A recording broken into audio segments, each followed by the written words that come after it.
चतुर्भुज के बारे में जो हमने सीखा था उसमें उसकी एक्सरसाइज जो एक्सरसाइज 4.5 वो करेंगे। ठीक है, एक्सरसाइज 4.5 देखो जरा। इसमें चतुर्भुज के बारे में क्वेश्चंस, चतुर्भुज क्या होता है वो हमने सीख लिया था पिछली मीटिंग में। तो डायरेक्ट हम क्वेश्चंस पे आते हैं। फर्स्ट क्वेश्चन में लिखा है चतुर्भुज पी क्यू आर एस का एक रफ चित्र खींचिए। तो एक चतुर्भुज बनाना है P Q R S. Scale से बनाना, पेंसिल का यूज करके। ये पहले भी मैंने आपको बोला था, जैसा मर्जी आप चतुर्भुज बना लो, चाहे सीधा टेढ़ा मेढ़ा, 4 रेखाखंडों से बनेगा। ये बना लिया मैंने। पी क्यू आर एस कैसे लिखेंगे, इसमें नाम बताओ। कहाँ कहाँ लिखे पी क्यू आर एस? कहाँ लिखेंगे? चतुर्भुज का नाम है पी क्यू आर एस, तो इसमें कहाँ लिखूं मैं पी क्यू आर एस? बताओ जल्दी से। सर इसके कोने में। हाँ, शीर्षों पर। तो ये जो एक शीर्ष है ये पी हो गया। उसके बाद छोड़ना नहीं है कोई, लगातार लिखना है, चाहे इस साइड से शुरू करो चाहे इस साइड से। ठीक है, तो पी के बाद ये क्यू आ गया, क्यू के बाद ये आर आया। ये मत करना, ऐसे मत करना कि यहाँ आर लिख दिया। पी, पी के बाद क्यू, क्यू के बाद उसी डायरेक्शन में चलते जाना है। तो यहाँ आर आ गया और यहाँ पर एस आ गया। तो इस तरह से आपने बनाना है स्केल से और पेंसिल से। ये जो पी क्यू आर एस लिखना है ये भी पेंसिल से ही लिखने हैं। ठीक है, उसके बाद बोला है इसके विकर्ण खींचिए। Good morning. इसके विकर्ण खींचने हैं। फिर इसके विकर्ण क्या होता है, कौन बताएगा? कैसे बनाएंगे विकर्ण?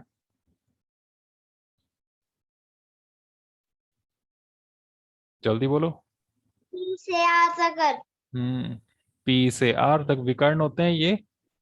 अगल बगल वाले शीर्षों को छोड़कर किन्हीं भी 2 शीर्षों को मिला दो, वो बन जाता है विकर्ण। तो एक बन गया ये पी से आर, और क्यू एस। क्यू से एस तक भी मिला दो। एस। थोड़ा टेढ़ा मेढ़ा चला गया, सीधा सीधा बना लेना इसको स्केल से। ठीक है, ध्यान रखना ये भी स्केल से ही बनाना है। Okay, yes sir.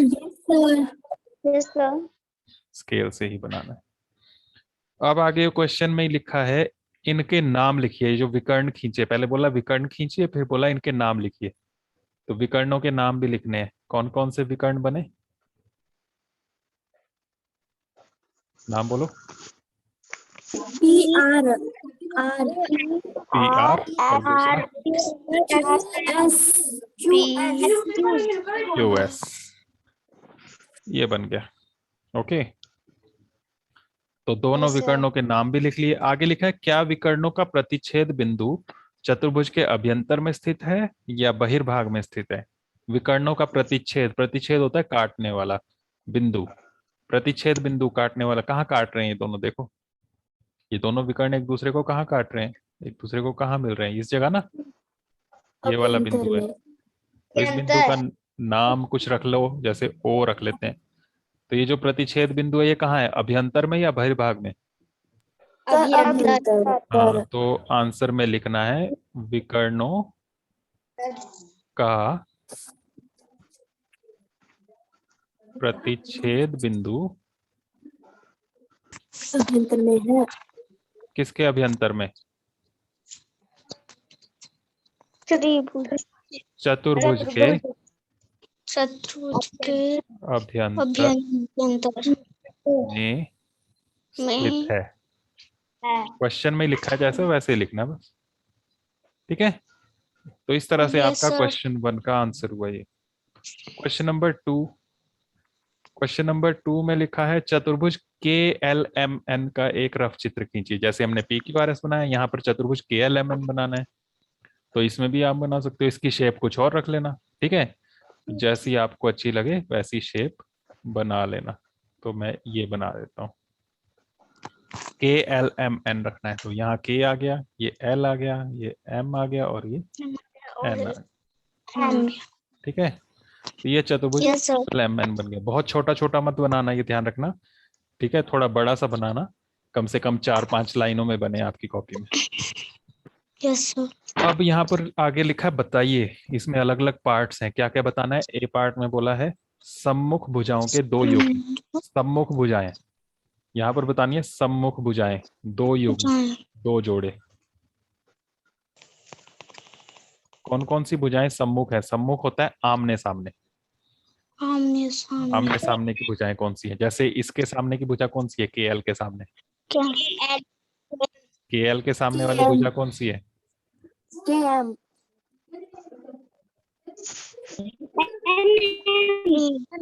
KM.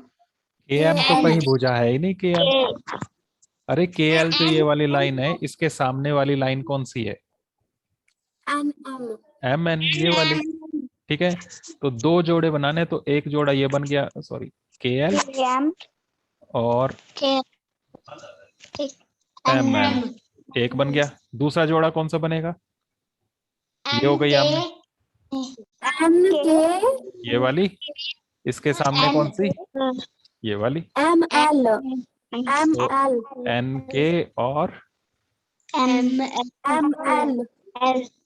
M L बन गए ना दो जोड़े। Yes sir. उसके बाद बी पार्ट। बी पार्ट में बोला है सम्मुख कोणों के दो युग्म। सम्मुख कोण, युग्म मतलब होता है जोड़ा, तो सम्मुख कोण के दो जोड़े बनाने, कोणों के।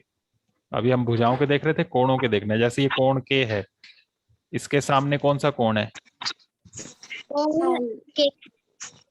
कोण के सामने बिल्कुल अपोजिट एम। एम। और दूसरा जोड़ा भी बनाओ। एन। कोण एल के सामने कौन? कोण एन आ गया। कोण एन। समझ गए ना? सी पार्ट, आसन्न भुजाओं के दो युग्म। आसन होता है एक दूसरे से जुड़ी हुई, पड़ोसी। तो कौन कौन सी भुजाएं आसन है? इसकी आसन कौन सी है? केएल के साथ। अकेली थोड़ी ना होगी, इसके साथ एक और भी होगी ना इसकी आसन। कौन सी है इसकी आसन इसके साथ जुड़ी हुई? के एन, या फिर एम एल भी ले सकते थे। तो ये ले लेते हैं, के एन ले लेते हैं, एक जोड़ा बन गया। ऐसे ही एक और जोड़ा बनाना है, इसी के साथ इसको ले सकते हो, ये भी तो आसन है। ठीक है, इसके साथ इसको ले सकते हो, ये भी आसन है, देखो जुड़ी हुई है। तो कोई भी दो जोड़े लिखने हैं तो एक और लिख लेते हैं। कौन कौन सा लिखें बोलो? के एल के साथ एम एल, ये लिख लें।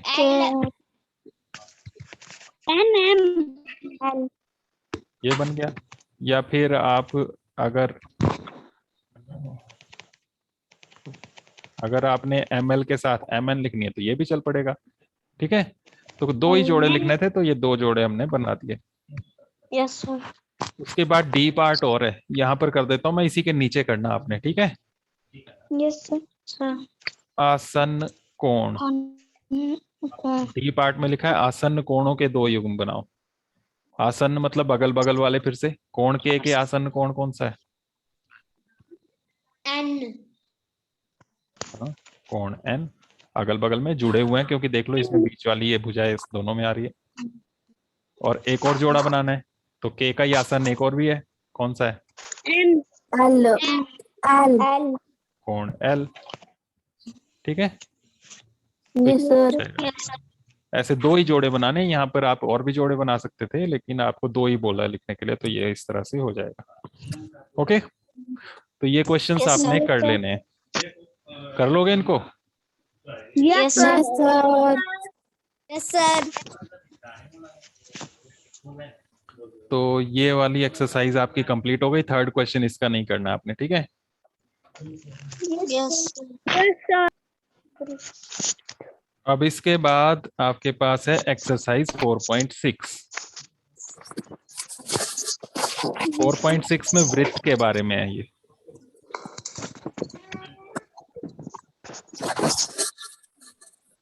दिखी आपको एक्सरसाइज 4.6? Yes sir.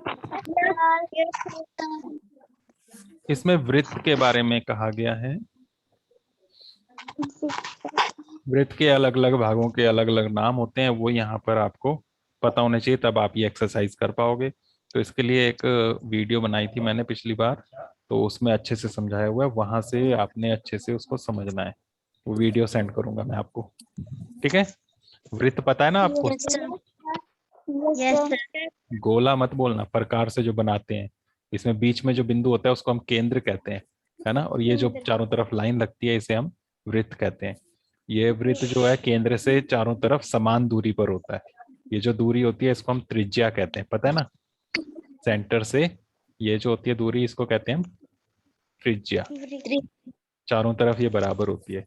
सेंटर में जो बिंदु है ये केंद्र है, ठीक है। त्रिज्या का डबल कर दें ऐसे तो इसको हम कहते हैं व्यास।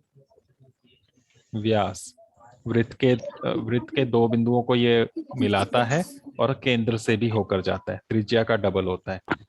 और वृत्त के कोई भी दो बिंदु ऐसे मिलाए जाएं तो इन्हें जीवा कहते हैं। ये कुछ शब्द जो बोल रहा हूँ ये उसमें अच्छे से समझ के नोट करने हैं। केंद्र, फिर उसके बाद मैंने बोला आपको सबसे पहले तो वृत्त है, उसके बाद केंद्र, फिर त्रिज्या, फिर उसके बाद हमने बोला व्यास, फिर बोला जीवा, ठीक है। फिर वृत्त में सेंटर से किन्हीं दो बिंदुओं को मिलाएं ऐसे तो ये जो हिस्सा बनता है इसे हम कहते हैं त्रिज्य खंड। त्रिज्या ने टुकड़े कर दिए, दो त्रिज्याएं बनाई उससे टुकड़ा बन गया तो इसको त्रिज्य खंड कहते हैं, ठीक है। और वृत्त में हम दो बिंदुओं को डायरेक्ट ऐसे मिला दें, ये जो जीवा बनती है इससे जो टुकड़े होते हैं, ये जो टुकड़ा होता है वृत्त का इसे हम कहते हैं वृत्त खंड। ये शब्द याद रखने, ओके। कितने? केंद्र, त्रिज्या, व्यास जीवा जीवा, फिर त्रिज्य खंड और वृत्तखंड, ठीक है। तो ये चीजें आपको ध्यान रखनी है। त्रिज्य खंड भी दो बन रहे हैं, देखो एक ये छोटा वाला त्रिज्य खंड और एक ये बड़ा वाला ऊपर वाला, ठीक है। छोटे वाले को लघु त्रिज्य खंड कहते हैं, बड़े वाले को कहते हैं दीर्घ त्रिज्य खंड। ऐसे वृत्त खंड भी दो बन रहे हैं, एक ये छोटा तो इसको हम कहते हैं लघु वृत्त खंड और ये जो बड़ा वाला है इसको कहते हैं दीर्घ वृत्त खंड, ओके। और एक और चीज होती है, अगर वृत्त में मैं बीचों बीच इसको व्यास से ऐसे बांट दूं, ये वृत्त का कितना हिस्सा बन जाता है? ऐसे आधा हिस्सा। तो इसे हम क्या कहते हैं? अर्धवृत्त। क्या कहते हैं? अर्धवृत्त मतलब ये आधा वृत्त है, ठीक है। तो ये भी आपने, ये नंबर 7 आ गया। ये चीजें आपने नोट करनी है उस वीडियो में से अच्छे से देख के। अभी तो मैंने जल्दी जल्दी ये समझाया है क्योंकि वो वीडियो भेजनी है मैंने आपको, उसमें बहुत अच्छे से ये पूरा एक एक चीज अलग अलग करके समझाइए, ठीक है। तो उस वीडियो को देख जरूर इसको अच्छे से समझ लेना, फिर उसके बाद आपने एक्सरसाइज के क्वेश्चन करने की कोशिश करनी है। आज का काम इतना है आपके लिए कि एक्सरसाइज 4.5 ये कंप्लीट करनी है।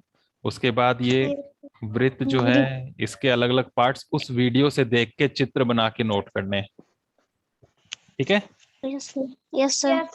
और उसके बाद एक्सरसाइज 4.6 रफ में करने की कोशिश करना। एक्सरसाइज 4.6 रफ नोटबुक में करने हैं, ठीक है। Yes sir. और कल इसको फेयर में कर लेंगे फिर हम। Yes sir. बस आज के लिए इतना ही, बाकी हम करेंगे कल, ओके। वो रिकॉर्डिंग, एक तो इस क्लास की रिकॉर्डिंग सेंड करूंगा और दूसरा मैं सेंड करूंगा आपको वो वीडियो वृत्त वाली, दोनों देखनी है, ओके। Yes sir.